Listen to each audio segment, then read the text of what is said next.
الشیطان الرجیم بسم اللہ الرحمن الرحیم یسألونک عن الخمر والمیسر قل فیہما اسم کبیر ومنافع للناس واسمہما اکبر من نفعہما ویسألونک ماذا ينفقون۔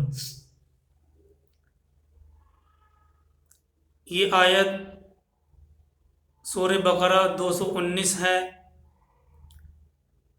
اس کے پہلے جملے سے شراب کی حرمت اور اس کی خرابیوں کو بیان کیا گیا تھا، اور دوسرے جملے میں والمیسر، میسر کا مطلب ہوتا ہے جوا۔ میسر یہ مصدر ہے اور اصل لغت میں اس کے معنی تقسیم کرنے کے آتے ہیں۔ یاسر تقسیم کرنے والے کو کہتے ہیں۔ عرب کے جاہل معاشرے میں مختلف قسم کے جوئے کھیلنے کا رواج تھا، جن میں ایک قسم یہ بھی تھی کہ اونٹ ذبح کر کے اس کے حصے تقسیم کرنے میں جوا کھیلا جاتا تھا۔ بعض کو ایک سے زیادہ حصے ملتے، بعض بالکل محروم رہتے، اور محروم رہنے والوں کو پورے اونٹ کی قیمت ادا کرنا پڑتی تھی۔ گوشت فقیروں میں تقسیم کیا جاتا، خود استعمال نہیں کرتے تھے۔ اس خاص جوئے میں کیونکہ فقیروں کا فائدہ اور جوا کھیلنے والوں کی سخاوت بھی تھی، اس لیے اس کھیل کو فخر کا باعث سمجھا کرتے تھے، اور جو شخص اس جوئے میں شریک نہیں ہوتا تھا اس کو کنجوس سمجھتے تھے۔ صرف تقسیم کی بنیاد پر جوئے کو میسر کہا جاتا ہے۔ تمام صحابہ اور تابعین اس بات پر متفق ہیں کہ میسر میں جوئے کی تمام صورتیں داخل ہیں اور سب حرام ہیں۔ ابن کثیر نے اپنی تفسیر میں اور علامہ جساس نے احکام القرآن کے اندر حضرت عبداللہ بن عباس اور ابن عمر اور قتادہ اور معاویہ بن صالح، عطا اور طاؤس نے فرمایا ہے کہ ہر قسم کا جوا میسر میں شامل ہے، اور اسی طرح سے ابن سیرین فرماتے ہیں جس کھیل میں مخاطرہ ہو وہ میسر میں داخل ہے۔ جس کھیل کے اندر مخاطرہ ہو وہ میسر میں داخل ہے۔ مخاطرہ کے معنی آتے ہیں ایسا معاملہ کیا جائے جو نفع اور نقصان کے درمیان ہو، یعنی یہ بھی احتمال ہو کہ بہت سا مال مل جائے اور یہ بھی احتمال ہو کہ کچھ بھی نہ ملے، جیسا کہ آج کل لاٹری کی مختلف صورتوں میں پایا جاتا ہے۔ یہ سب قسمیں میسر میں داخل اور حرام ہیں۔ اس لیے میسر کی تعریف یہ کی جاتی ہے کہ جس معاملے میں کسی مال کا مالک بنانے میں ایسی شرط لگائی جائے جس کا وجود اور عدم دونوں برابر ہوں، یعنی خالص نفع اور خالص نقصان برداشت کرنے کی دونوں جانبیں برابر ہوں، یہ میسر کی تعریف ہے۔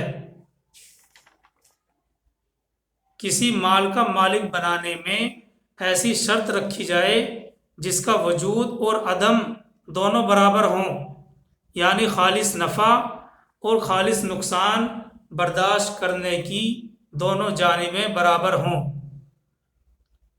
یہ بات فتاوی شامی صفحہ نمبر 300 جلد نمبر 5 میں تفصیل کے ساتھ بیان کی گئی ہے۔ یعنی یہ بھی احتمال ہے کہ زید کو تاوان پڑ جائے، اور یہ بھی احتمال ہے کہ زید کو تاوان نہ پڑے بلکہ عمر کو پڑ جائے۔ اس کی جتنی بھی صورتیں پہلے زمانے میں رائج تھیں یا آج رائج ہیں یا آئندہ پیدا ہوں گی، وہ سب میسر اور جوا ہی کہلائے گا۔ لیکن اگر ایک جانب سے انعام مقرر کیا جائے کہ جو شخص فلاں کام کرے گا اس کو یہ انعام ملے گا، اس میں کوئی حرج نہیں ہے، اور جب ہم احادیث کو اس سلسلے میں دیکھتے ہیں تو احادیث سے پتہ چلتا ہے کہ شطرنج اور چوسر وغیرہ کو صریح طور پر صحیح احادیث کے اندر حرام کیا گیا ہے، جن میں ہار جیت پائی جاتی ہے۔ اور اسی طرح سے تاش، اگر پیسوں کی ہار جیت ہو تو وہ بھی میسر میں داخل ہے۔ تاش لوگ کھیلتے ہیں، اگر اس میں پیسوں کی ہار جیت ہے تو بھی وہ میسر میں داخل ہے۔ صحیح مسلم میں حضرت بریدہ رضی اللہ تعالیٰ عنہ سے مذکور حدیث ہے کہ رسول اللہ صلی اللہ علیہ وسلم نے ارشاد فرمایا، جو شخص چوسر کھیلتا ہے وہ گویا خنزیر کے گوشت میں اپنے ہاتھ رنگتا ہے۔ اور حضرت علی رضی اللہ تعالیٰ عنہ نے فرمایا، شطرنج میسر یعنی جوئے میں شامل ہے۔ اور حضرت عبداللہ بن عمر رضی اللہ تعالیٰ عنہ نے فرمایا، شطرنج تو چوسر سے بھی زیادہ برا ہے۔ بہرحال یہ احادیث ہیں جن سے صریح طور پر شطرنج اور چوسر کھیلنے کی ممانعت سامنے آتی ہے۔ اسلام کے شروع میں شراب کی طرح جوا بھی حلال تھا۔ مکے میں جب سورہ روم کی آیت نازل ہوئی اور قرآن نے یہ خبر دی کہ اس وقت اگرچہ اہل روم شکست کھا گئے ہیں لیکن چند سال کے بعد پھر یہ لوگ غالب آ جائیں گے، اور مشرکین مکہ نے اس بات کا سرے سے ہی انکار کر دیا تھا، کیونکہ ان کی حالت ایسی نہیں تھی کہ وہ آگے چل کر فتح یاب ہو سکیں، ان کی جڑیں کھوکھلی ہو گئی تھیں۔ لیکن قرآن کریم نے یہ پیشین گوئی کی کہ اگرچہ اس وقت روم شکست کھا گئے ہیں لیکن چند سال کے بعد پھر غالب آ جائیں گے، تو مشرکین مکہ نے اس بات کا صریح طور پر انکار کر دیا۔ تو حضرت ابو بکر صدیق رضی اللہ تعالیٰ عنہ نے ان سے یہ بات کہی کہ کیونکہ یہ بات قرآن نے بیان کی ہے اور قرآن کی کوئی بات آج تک کوئی پیشین گوئی غلط ثابت نہیں ہوئی ہے، اس لیے میں آپ سے شرط لگاتا ہوں کہ اتنے سال میں رومی غالب آ جائیں گے تو اتنا مال تمہیں دینا پڑے گا۔ یہ شرط لگا لی گئی اور آئندہ چند سالوں کے بعد رومی غالب آ گئے، اور واقعہ قرآن کی خبر کے مطابق، پیشین گوئی کے مطابق پیش آیا۔ تو حضرت ابو بکر صدیق نے یہ مال وصول کیا اور سیدھے سرکار دو عالم صلی اللہ علیہ وسلم کی خدمت میں آئے۔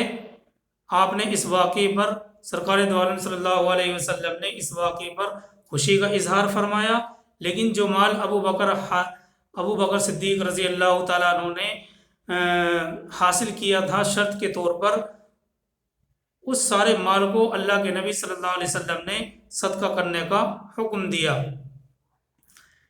کیونکہ جو چیز آئندہ حرام ہونے والی تھی اللہ تعالیٰ نے اپنے رسول کو اس سے پہلے ہی محفوظ کر دیا۔ اس لیے سرکار دو عالم صلی اللہ علیہ وسلم نے جوئے اور شراب سے ہمیشہ پرہیز کیا، اور خاص صحابہ اکرام بھی ہمیشہ ان دونوں چیزوں سے محفوظ رہے، حلال ہونے کے زمانے میں بھی۔ دیکھیے ایک روایت ہے، حضرت جبرائیل امین نے رسول اللہ صلی اللہ علیہ وسلم کو خبر دی کہ اللہ کے نزدیک جعفر طیار کی 4 عادتیں زیادہ محبوب ہیں۔ جعفر طیار رضی اللہ تعالیٰ عنہ کے اندر 4 عادتیں، 4 خصلتیں ہیں جو اللہ تعالیٰ کو بہت زیادہ محبوب ہیں۔ سرکار دو عالم صلی اللہ علیہ وسلم نے جعفر طیار سے پوچھا کہ آپ میں وہ 4 خصلتیں کیا کیا ہیں؟ انہوں نے عرض کیا، میں نے اس کا اظہار آج تک کسی سے نہیں کیا، مگر جب اللہ تعالیٰ نے آپ کو باخبر کر دیا ہے تو میں عرض کرتا ہوں۔ وہ 4 خصلتیں یہ ہیں کہ میں نے دیکھا کہ شراب عقل کو زائل کر دیتی ہے، عقل کو خراب کر دیتی ہے، اس لیے میں کبھی اس کے پاس نہیں گیا حلال ہونے کے زمانے میں بھی۔ اور میں نے دیکھا کہ بتوں کے ہاتھ میں کسی نفع نقصان نہیں ہے، اور میں نے بتوں کو دیکھا کہ ان کے ہاتھ میں کوئی نفع نقصان نہیں ہے، اس لیے زمانہ جاہلیت میں بھی کبھی بت پرستی نہیں کی، اور مجھے کیونکہ اپنی بیوی اور بیٹیوں کے بارے میں سخت غیرت ہے، سخت شرم ہے، اس لیے میں نے کبھی زنا نہیں کیا، اور میں نے یہ بات دیکھی کہ جھوٹ بولنا یہ ذلت کی بات ہے، اس لیے زمانہ جاہلیت میں بھی کبھی جھوٹ نہیں بولا۔ روح البیان کے حوالے سے یہ روایت ہم آپ کے سامنے رکھ رہے ہیں۔ تو بہرحال اللہ تعالیٰ کو جعفر طیار رضی اللہ تعالیٰ عنہ کی یہ 4 عادتیں، 4 خصلتیں بڑی پسند آئیں کہ انہوں نے حلال ہونے کے زمانے میں بھی کبھی شراب کو منہ نہیں لگایا، نہ کبھی بت پرستی کی، اور نہ کبھی زنا کیا۔ تو یہ چیزیں، اور نہ کبھی جھوٹ بولا، تو یہ 4 خصلتیں حضرت جعفر طیار کی اللہ تعالیٰ کو بہت زیادہ پسند آئیں۔ اس لیے یہ 4 خصلتیں ایک ایمان والے کے اندر ہونی چاہیے۔ بہرحال یہ روایت روح البیان کے حوالے سے آپ کے سامنے پیش کی جا رہی ہے۔ دیکھیے، جوئے کے کچھ سماجی اور اجتماعی نقصان بھی ہیں، اور جوئے کے متعلق بھی قرآن نے وہی ارشاد فرمایا جو شراب سے متعلق ارشاد فرمایا تھا کہ اس میں کچھ فائدے بھی ہیں، مگر نفع سے اس کا نقصان بڑھا ہوا ہے۔ اس کے فائدے کو تو ہر شخص جانتا ہے کہ ہار جیت تو ایک کہ جیت جائے تو ایک بدحال آدمی سرمایہ دار بن جاتا ہے،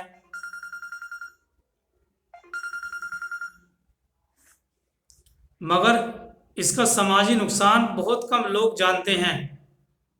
اس کا اجمالی بیان یہ ہے کہ جوئے کا سارا کھیل اس بات پر دائر ہوتا ہے کہ ایک شخص کا نفع دوسرے کے نقصان پر موقوف ہے۔ جیتنے والے کا نفع ہی نفع ہوتا ہے، جبکہ ہارنے والے کا نقصان ہی نقصان ہوتا ہے، کیونکہ اس کاروبار سے دولت بڑھتی تو ہے نہیں۔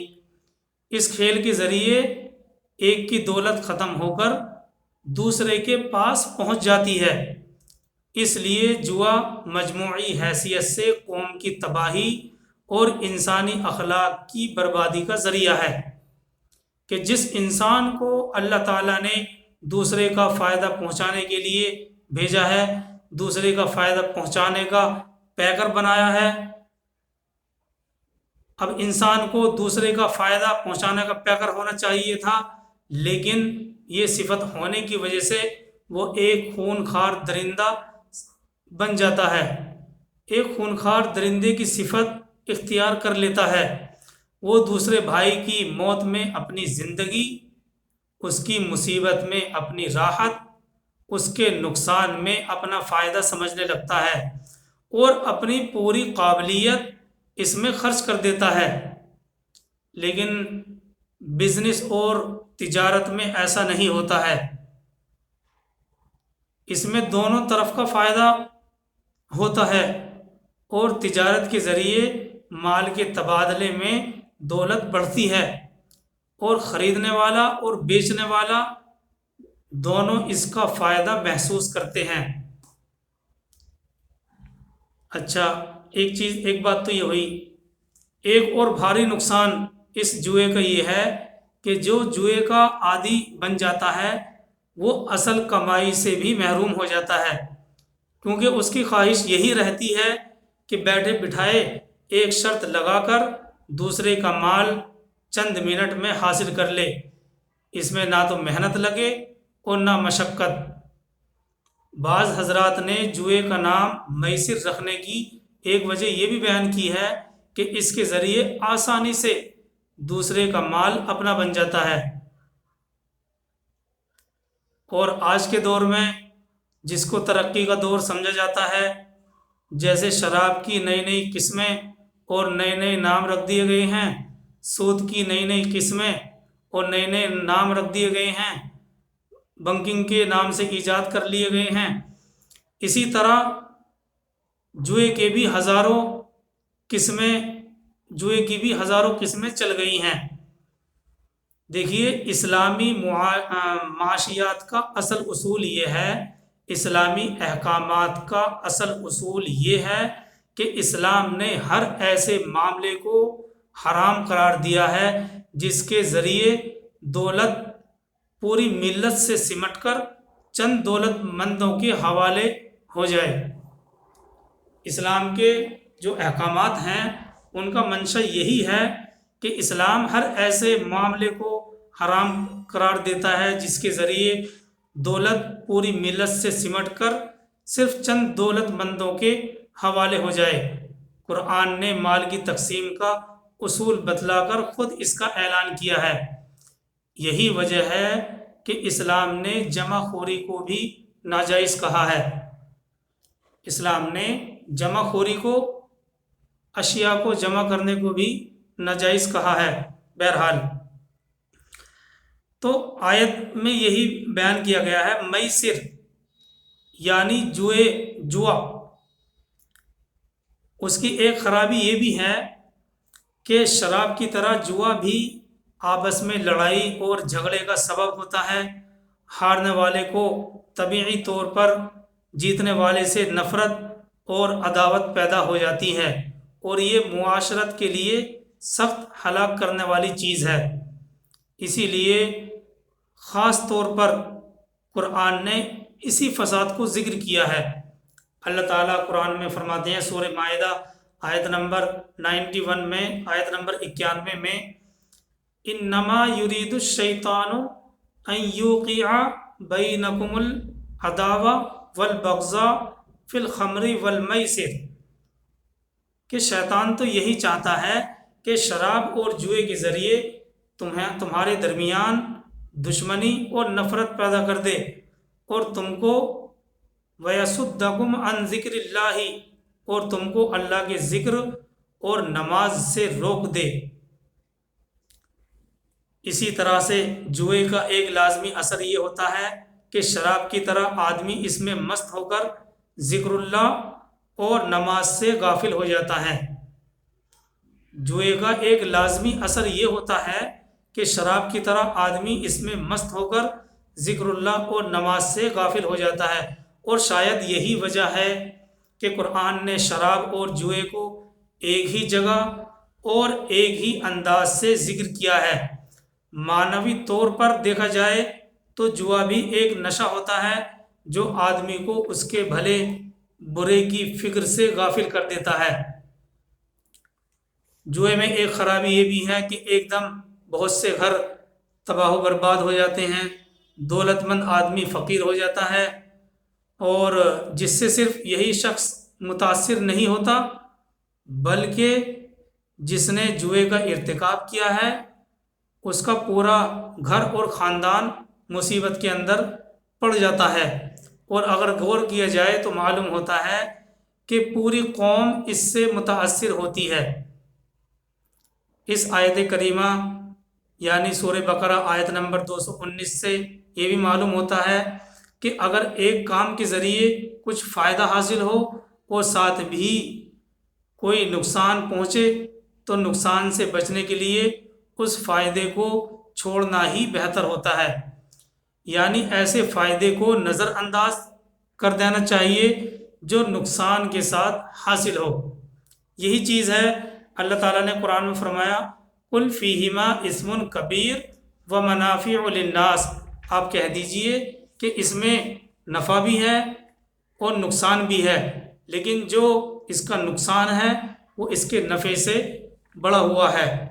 تو اس آیت سے یہ بھی معلوم ہوتا ہے کہ ایک کام کے ذریعے کچھ فائدہ بھی حاصل ہو اور ساتھ ہی کوئی نقصان بھی پہنچے تو نقصان سے بچنے کے لیے اس فائدے کو چھوڑ دینا ہی بہتر ہوتا ہے، یعنی ایسے فائدے کو نظر انداز کر دینا چاہیے جو نقصان کے ساتھ حاصل ہو۔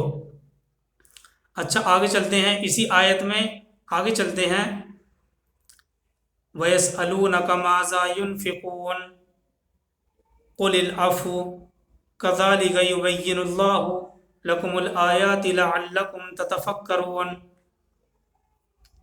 فِي الدُّنْيَا وَالْآخِرَةِ وَيَسْأَلُونَكَ عَنِ الْيَتَامَى قُلْ إِصْلَاحٌ لَهُمْ خَيْرٌ وَإِن تُخَالِطُوهُمْ فَإِخْوَانُكُمْ واللہ یعلم المفسد من المصلح ولو شاء اللہ لأعنتکم ان اللہ عزیز حکیم۔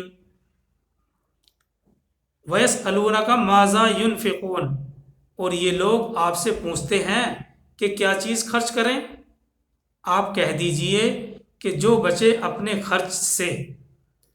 كَذَلِكَ يُبَيِّنُ اللَّهُ لَكُمُ الْآيَاتِ لَعَلَّكُمْ تَتَفَكَّرُونَ، اسی طرح بیان کرتا ہے اللہ تعالیٰ تمہارے لیے حکم تاکہ تم غور و فکر کرو۔ آیت کے آخری ٹکڑے کا ترجمہ ہے، یہ لوگ آپ سے پوچھتے ہیں کہ کیا چیز خرچ کریں، آپ کہہ دیجئے جو بچے اپنے خرچ سے۔ اس طرح بیان کرتا ہے اللہ تمہارے لیے حکم تاکہ تم غور و فکر کرو۔ یہ بھی صدقے سے متعلق ہے۔ آگے چلتے ہیں آیت نمبر 220 کی طرف۔ اللہ تعالیٰ فرماتے ہیں فی الدنیا والآخرہ ویسألونک عن الیتامی قل اصلاح لہم خیر۔ ترجمہ، دنیا اور آخرت کی باتوں میں، فی الدنیا والآخرہ، دنیا اور آخرت کی باتوں میں، اور آپ سے پوچھتے ہیں یتیموں کا حکم، آپ کہہ دیجئے سنوارنا بہتر ہے ان کے کام کا۔ یتیموں کے بارے میں حکم یہ ہے، آپ کہہ دیجئے سنوارنا، اچھا کرنا بہتر ہے ان کے کاموں کا۔ اور اگر وَإِن تُخَالِطُوهُمْ، اور اگر ان کا خرچ ملا لو تو وہ تمہارے بھائی ہیں، وَإِن تُخَالِطُوهُمْ فَإِخْوَانُكُمْ، اور اگر تم ان کا خرچ ملا لو تو وہ تمہارے بھائی ہیں۔ وَاللَّهُ یعلم المفسد من المصلح، اور اللہ جانتا ہے خرابی کرنے والے اور سنوارنے والے کو۔ وَلَوْ شَاءَ لَأَعْنَتَكُمْ، اور اگر اللہ چاہتا تو تم پر مشقت ڈال دیتا۔ بے شک اللہ، ان اللہ عزیز حکیم، بے شک اللہ زبردست حکمت والا ہے۔ وضاحت اس آیت یعنی آیت نمبر 220 کی یہ ہے